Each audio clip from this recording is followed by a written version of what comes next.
एक बार की बात है, सुशीला अपनी तीनों बहनों में सबसे खूबसूरत बेटी, अपनी ससुराल में सबसे खूबसूरत बहू और अपनी कॉलोनी में सबसे खूबसूरत औरत थी।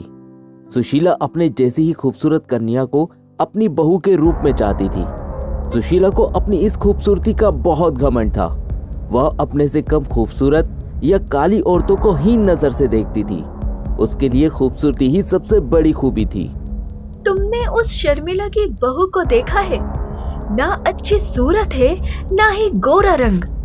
मैंने सुना है उसकी बहू बहुत पढ़ी लिखी है और सरकारी नौकरी करती है। रंग रूप है ही नहीं, कौन शादी करता है भला काली कलूटी लड़की से? मैं अपने मयंक के लिए इस शहर की सबसे खूबसूरत लड़की लाऊंगी, सभी देखते ही रह जाएंगे। सुशीला शहर की सबसे खूबसूरत लड़की देखकर अपने बेटे मयंक की शादी करवा देती है। सभी उसकी बहू की बहुत तारीफ करते हैं। वाह सुशीला, मानना पड़ेगा, तूने सच में शहर की सबसे खूबसूरत लड़की को बहू चुना है।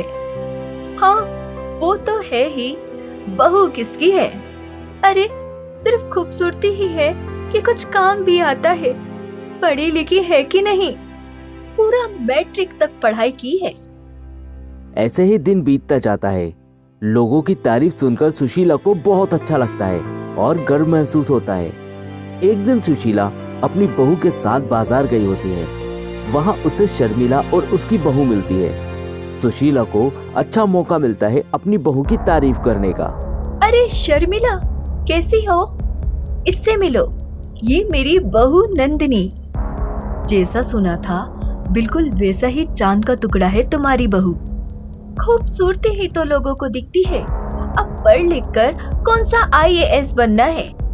मेरी बहू हर काम में निपुण है, सरकारी नौकरी करती है, खाना बनाती है, पूरे घर का ख्याल रखती है। बुरा मत मानना, पर तुम्हारी बहू का रंग रूप बहुत कम है। इतनी काली बहू मैं कभी अपने बेटे की शादी नहीं करती, इतनी काली लड़की से। शर्मिला को यह बात बहुत ही बुरी लगती है। अब रंग रूप का क्या ही करना, रंग वक्त के साथ ढल जाता है। सुशीला चिढ़कर वहां से चली जाती है। कुछ समय बीत जाता है। अचानक से सुशीला की बहू का वजन बहुत तेजी से बढ़ने लगता है। एक हफ्ते के अंदर ही उसकी बहू मोटी हट्टी कट्टी हो जाती है। उसकी खूबसूरती पहले जैसी नहीं रहती है। सुशीला की बहू इतनी मोटी हो जाती है कि उससे चलना मुश्किल हो जाता है। अब सुशीला को नंदिनी को अपनी बहू बोलते हुए शर्म आती है। सुशीला अपनी बहू को लेकर कहीं बाहर नहीं जाती। एक दिन मीना सुशीला के घर आती है। अरे सुशीला, तुम्हारी बहू को ये क्या हो गया है? यह इतनी मोटी कैसे हो गई? क्या बोलूं मीना, मैंने चांद जैसी बहू लाई थी, अब मुझे इस मोटी को अपने साथ ले जाने में भी शर्म आती है। सुना है शर्मिला की बहू की तरक्की हो गई है, कल पेपर में फोटो भी आया था। इस नंदिनी से अपने बेटे की शादी कराकर मेरी किस्मत ही फूट गई। नंदिनी यह सब सुन रही थी। उसे यह सब सुनकर बहुत बुरा लगता है। नंदिनी यह सुनकर रोने लगती है। क्या हुआ नंदिनी, क्यों रो रही हो? मैं बहुत ही बुरी हूँ, ना ही मैं शर्मिला चाची की बहू की तरह पढ़ी लिखी हूँ और अब मेरी खूबसूरती भी नहीं रही। तुम मेरी नजर में दुनिया की सबसे खूबसूरत औरत हो। नंदिनी मुस्कुराकर वहां से चली जाती है। लेकिन सुशीला हमेशा नंदिनी को उसके मोटापे को लेकर ताना मारती है। एक दिन सुशीला और नंदिनी कहीं जा रही थी। सुशीला नंदिनी को पीछे छोड़कर आगे बढ़ गई थी। नंदिनी धीरे धीरे हांफते हुए सुशीला के पीछे आ रही थी। तभी शर्मिला और उसकी बहू मिल जाती है। सुशीला शर्मिला को देखकर छिपने लगती है। अरे सुशीला, कहाँ जा रही हो? और तुम्हारी बहू कैसी है? वो ठीक है। अरे कहाँ भाग रही हो? अपनी बहू को लेकर आओ मेरे घर, मेरी बहू को भी मेकअप करके अपनी जैसी खूबसूरत बना देगी। तभी नंदिनी भी हांफते हुए वहां पहुंच जाती है। अब उसकी खुद की खूबसूरती रही नहीं, तुम्हारी बहू कम से कम तुम्हारा नाम रोशन कर रही है। एक मेरी बहू है, वजन इतना बढ़ गया है चला नहीं जाता। क्या सोचकर बहू बनाकर लाए थे, क्या हो गया? तूने नंदिनी से अपने बेटे की शादी इसलिए की क्योंकि ये खूबसूरत थी। सभी तेरी बहू की खूबसूरती की तारीफ करते।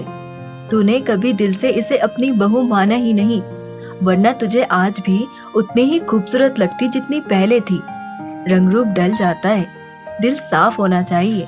सुशीला को अपनी गलती का एहसास होता है और इसके बाद वह कभी भी नंदिनी को ताना नहीं मारती और उसे अपनी बेटी की तरह प्यार करती है। इसलिए दोस्तों, इंसान की खूबसूरती उसके मन से होती है, उसके तन से नहीं। एक गांव में अंजू नाम की लड़की अपनी माँ और पिता के साथ रहती थी। वो दिखने में बहुत ही बदसूरत और काली थी, पर उसे अपने बदसूरती और कालेपन से जरा भी अफसोस न था। पढ़ाई में भी कुछ खास नहीं, पर हमेशा मस्त रहती थी और अपने साथियों को हमेशा हंसाती थी।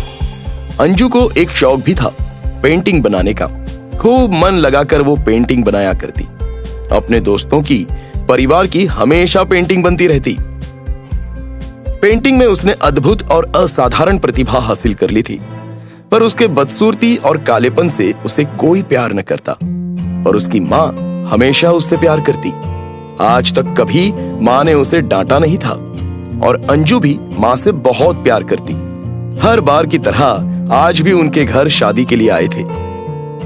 उन्होंने अंजू के पेंटिंग की बहुत तारीफ की, पर लड़की को देखकर नाक मुंह सिकोड़कर चले गए। अंजू भी किसी को बिना बताए बाहर चली गई। शाम को जब वो लौटी तो घर का माहौल गर्म था। उसके पिता उसकी माँ से गुस्से से बात कर रहे थे। पता नहीं कौन से पाप के बदले ये मनहूस लड़की पैदा हुई है। हमारे तो कर्म ही फूट गए जो ऐसी लड़की तूने पैदा की। पिता के ऐसे ताने वो रोज सुनती, पर उस पर कोई असर नहीं होता, क्योंकि ये तो हमेशा का था। वो बहुत कुछ होकर माँ को कुछ बताने गई। माँ, बड़ी भूख लगी है, कुछ खाने को दो ना पहले। उसके हाथों में एक सर्टिफिकेट और चेक भी था, पर माँ बहुत ही गुस्से में सब्जी काट रही थी। माँ ने अंजू की तरफ न देखते ही बोला, तू सच में मनहूस है। काश तू पैदा होने से पहले ही मर जाती तो आज ये दिन नहीं देखना पड़ता। 50 रिश्ते आए, लेकिन किसी ने भी तुझे पसंद नहीं किया। अंजू को माँ से ऐसी आशा नहीं थी। उसका दिल बैठ गया और माँ से बोली, क्या मैं सचमुच मनहूस हूँ? तो माँ बोली, हाँ, तू सचमुच मनहूस है।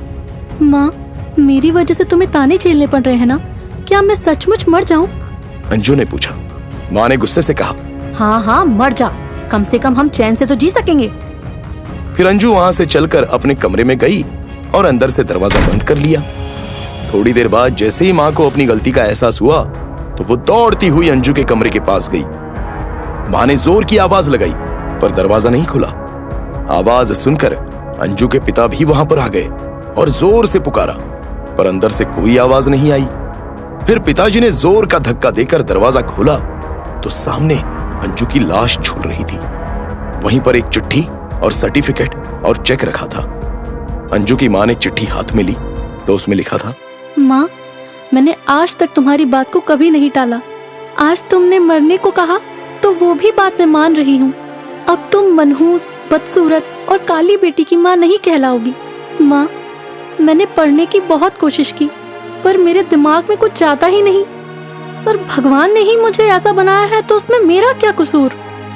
मुझे सबने काली और बदसूरत कहा, पर मुझे कभी बुरा नहीं लगा। पर जब तुम्हारे मुंह से सुना तो बहुत बुरा लगा माँ।